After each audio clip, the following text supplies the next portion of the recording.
Good morning, all of you, and I welcome you all in Monochromatic English School online classes.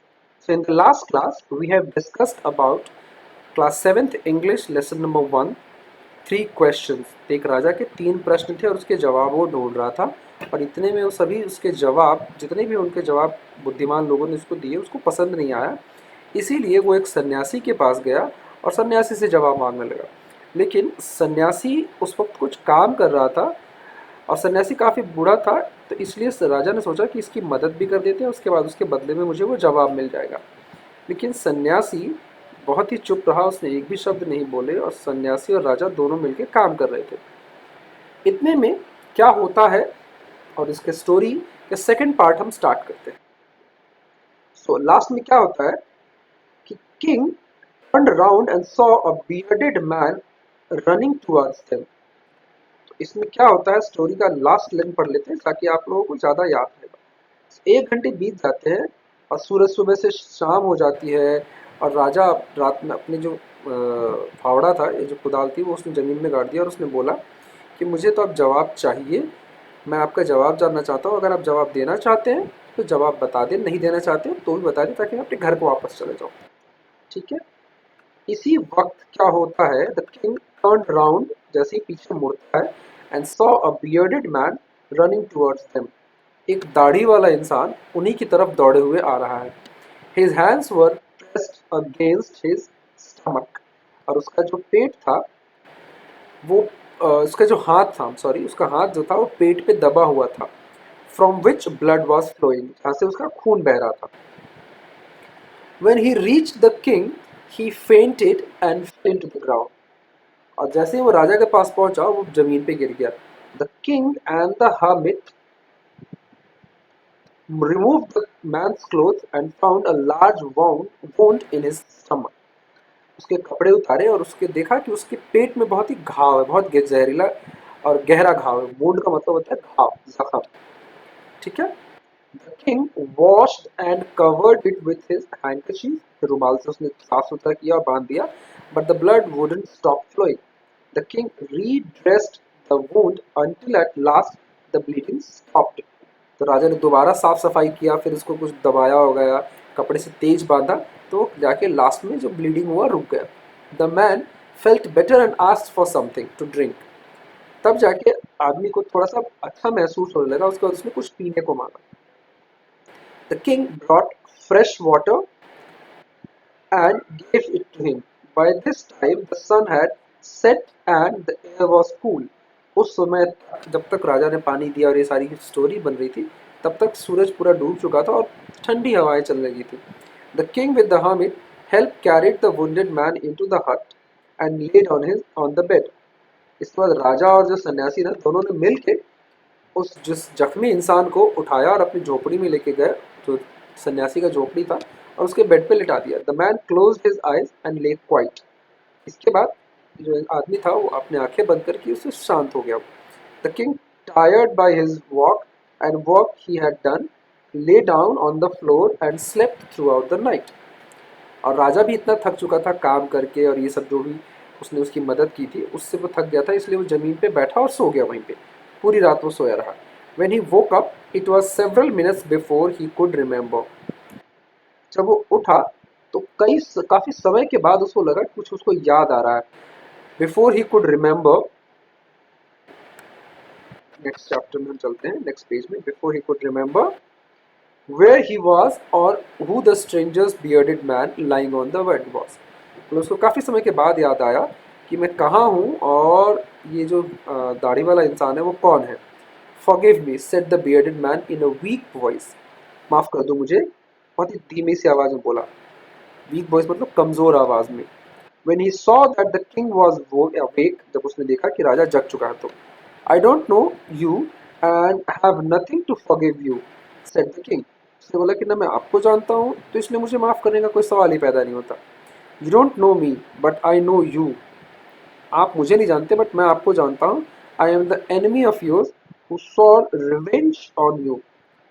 इसने बोला कि मैं आपका एक दुश्मन हूँ और मैं आपसे दुश्मनी का बदला लेने आया था। Because you put my brother to death and seized my property. क्योंकि आपने मेरे भाई को फांसी की सजा दी थी और मेरी मेरी सारी प्रॉपर्टी को आपने जब्त कर लिया था। सीज करना मतलब जब्त कर लेना। I knew you had gone alone to see that hermit. मैं जानता हूँ कि आप यहाँ पे अकेले आए थे सन्यासी के पास। And I made up my mind to kill you on your way home. और मैंने अपने आप को बना लिया था और मन बना लिया था कि जब आप घर वापस जाएंगे तो मैं आपको मार दूंगा। But the day passed and you did not return. लेकिन पूरा दिन बीत गया लेकिन आप वापस नहीं आए।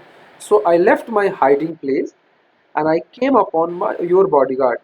मैं इसलिए अपने छुपने वाली जगह को अपने वहाँ से हटा और मैं आपके जहाँ पे बॉडीगार्ड्स थे मैं वहाँ पे आ गया। Who recognised me and wounded me. जिन्होंने मुझे पहचान लिया और मुझे ये जख्म दे दिया। मतलब किसने उसको जख्म दिया था? तो राजा के जो बॉडीगार्ड्स थे उन्होंने उसको जगह जख्म दिया था। आई escaped फ्रॉम हिम। मतलब मैं वहां से भाग निकला। But I should have died if you have not dressed my wounds। लेकिन मैं मर ही चुका होता अगर आपने मेरे को ड्रेसिंग नहीं की होती तो, या मेरा घाव का इलाज नहीं किया होता तो। I wish to kill you and you have saved my life. मैं आपको मारने की इच्छा रख रहा था लेकिन आपने मेरी जान बचाई। Now if I live I will serve you as your most faithful servant and will order my sons to do the same. Forgive me. और अगर मैं जिंदा बचा और रहा तो मैं आपकी पूरी जिंदगी आपकी सेवा करूंगा और सबसे वफादार बनूंगा और मैं अपने बेटे को भी बोलूंगा कि आप ये ऐसा ही वफादारी रखो और मुझे प्लीज माफ कर दो। The king was very happy to have made peace with his enemy.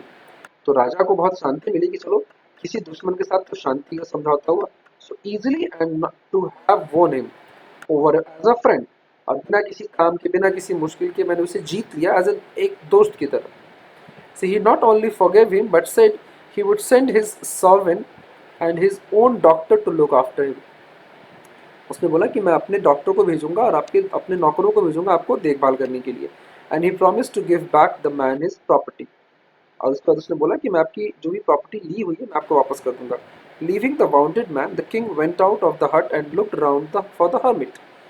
और उस जख्मी इंसान को ऐसे छोड़ के राजा आसपास देखने लगा कि वो सन्यासी कहाँ है। Before going away he wished once more to get answer to his question.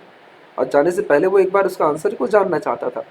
The hermit was on his knees sowing seed in the beds that had been dug the day before.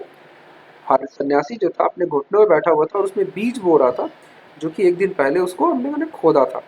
The king went up to the hermit and said for the last time I beg you to answer my question.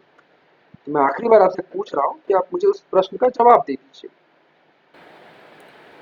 So you have already been answered, said the hermit. उसने बोला कि तुम्हें तो already जवाब मिल चुका है। सन्यासी ने जवाब दिया। Still bending down, और फिर से वो झुका ही रहा to the ground and looking up at the kings as he stood before him। और उसी झुके हुए शब्द में उसने देखते रहा उसको और बताया उसने कि आपको तो ऑलरेडी जवाब मिल चुका है। How have I been answered? What do you mean? कहाँ से जवाब मिला? क्या कहना चाहते हो आप मुझे? Do you not see? Replied the hermit. तो क्या तुमने देखा नहीं? If you have not pitied my weakness yesterday and had not dug these beds for me, so you would have gone away. अगर तुम में से तुम्हें मुझ पे दया नहीं आई होती और मेरी कमजोरियों पे अगर दया नहीं आई होती तो तुम ये गड्ढे नहीं खोदते, और गड्ढे नहीं खोदते तो तुम वापस जाते, और वापस जाते तो ये तुम्हें मार चुका होता। That the man would have attacked you and you would have wished you had stayed with me.